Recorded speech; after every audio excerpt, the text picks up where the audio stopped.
अस्सलाम वालेकुम, मैं शबीर सैन और आप देख रहे हैं अलायंस। आपके इल्म में है इस वक्त मुल्क में एजुकेशन के ऊपर बहुत तेज़ी से काम हो रहा है, जिसका मकसद आउट ऑफ स्कूल चिल्ड्रन को वापस लाना है। इस हवाले से आज हमारे साथ जो शख्सियत वो किसी तारुफ की मोहताज नहीं है। पाकिस्तान के अंदर उनका बहुत बड़ा इन्फ्लुएंस है, बहुत बड़ा काम है। वो पाकिस्तान की मुख्तलिफ यूनिवर्सिटीज़ के अंदर लेक्चरर भी रहे हैं। मेरी मुराद Sri-Lankan High Commissioner to Pakistan, Admiral Ravi.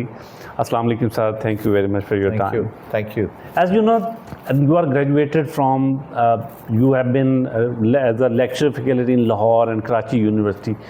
What do you think that Pakistan is lacking in education sector? Yeah, first of all, let me thank you for interviewing me. And as you very rightly said, I'm no visitor to Pakistan. I was coming to Pakistan from 1995. I am always say proudly I'm a graduate of Karachi University. Right. Because I did the Pakistan Navy Staff College and I was graduated from there, the Karachi University. When you take your question of what is the problem, why the children are out of the school, the main issue is the financial aspects. Right. That is the main issue that I can see, because if the parents have money, right, definitely the children will be sent to school. But that is the main issue that they have, because then you may ask what you can do.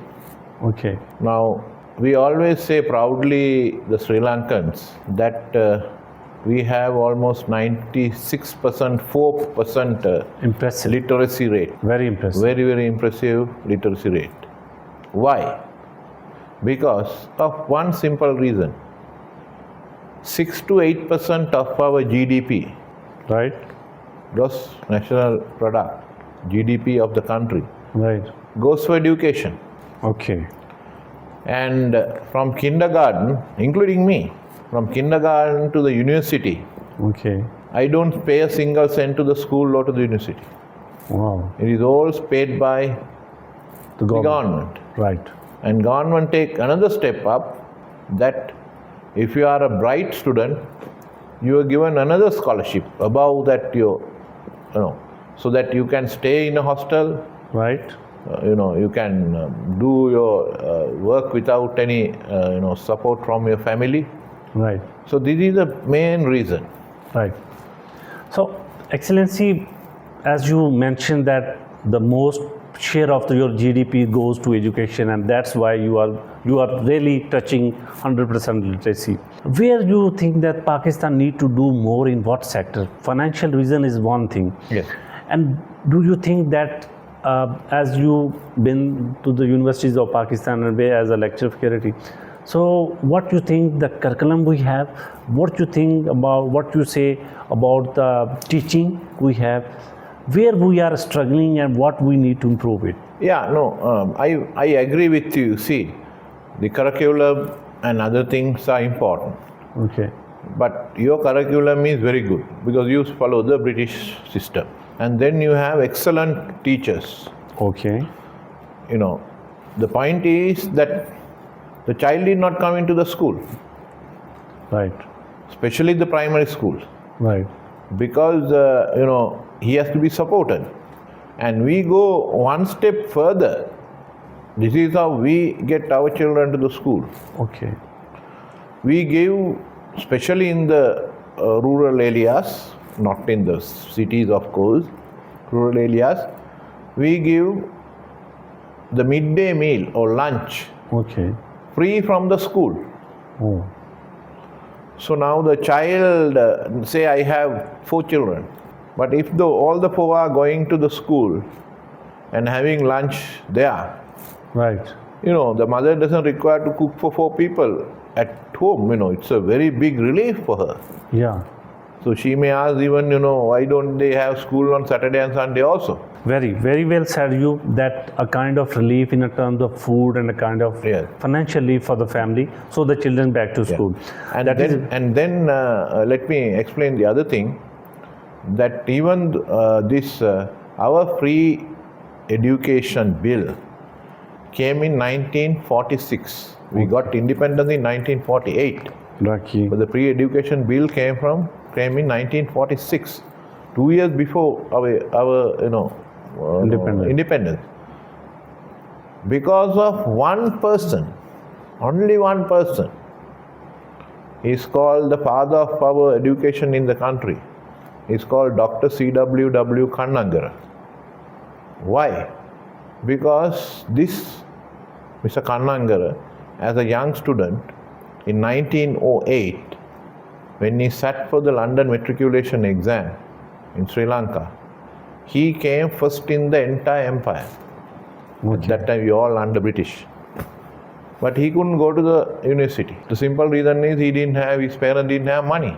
So when he came into the politics, he said, I couldn't go to the university. Even though I come first in the London matriculation exam in the country, and the first in the empire in mathematics, still I couldn't go to the university, not because of my fault, because my parents couldn't afford.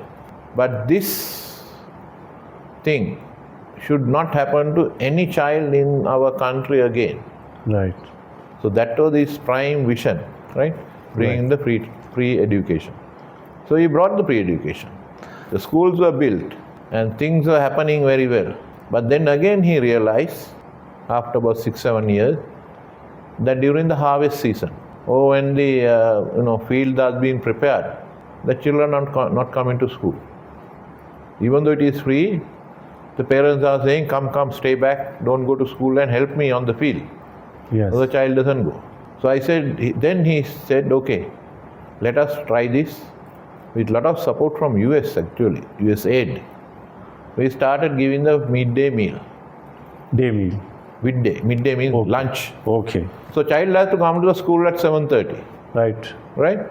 And lunch is served at 1 o'clock. So from 7:30 to 1 o'clock, what he is going to do? He has to study. Yes. And only after lunch he can run home, because otherwise, there's no food at home. So he has to stay in the school till the lunch time. So obviously children start learning. Right ये आपने बातें भी सुनी Sri Lankan high commission की, admiral Ravi की, कि बच्चों को फैसिनेट करने के मुख्तलिफ तरीक़ाकार हो सकते हैं उनको वापस लाने के लिए। एक उन्होंने सबसे बड़ा जो मिड डे लंच का एक है कि बच्चों को अगर भूख की महरूमी को दूर किया जाए और उनको पता हो कि हमें वहाँ पे खुराक खाना मिलेगा, तो एक ये ज़रिया भी हो सकता है।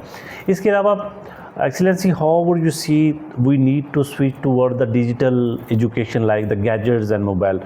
How much idea you can support that we should introduce in our school system? It has to be introduced because we are going into a new world. Okay. Right? And again, with these gadgets, you can tap the best. You said about the teachers earlier, but you can tap the best teachers in the world, or best teachers in your country, with these gadgets which is there, right? So it is important. That has to come. But first thing is, the commitment should be there to get the children to the school or to the class. Right.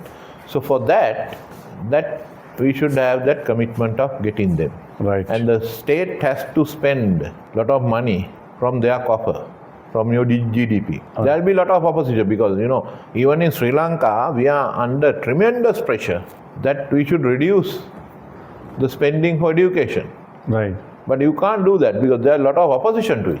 You say we all came through free education, now why we are going to stop that for the next generation? Right. That's the one thing. Second thing is that most important thing is when the children come to the school, right? They are young, they learn something. And we had the same problem that Pakistan had long time ago, especially with our girls, girl child. Okay. The parents at that time, they say, girl child, he goes to school, he learns how to sign, and if he can learn how to read the newspaper, that is enough. Stay back home.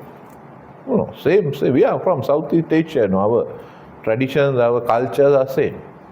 Then there was one lady, principal, who went from house to house and said, if your girl child is educated, if your boys are educated, they will do big jobs and they will make money. But if your girl child is educated, she will educate the whole family because the children are back at home. Father is away, mother is at home. Mother can help them in their daily work, homework. teach them something. She actually promoting of generations. Yes. Educated, yes. So this is one of the things that I really admire.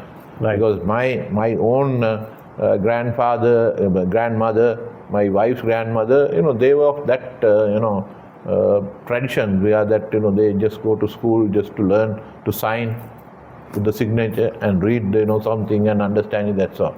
But later, with this it changed. Now, the other thing is, 50% of any country's population is girls, women. Yes.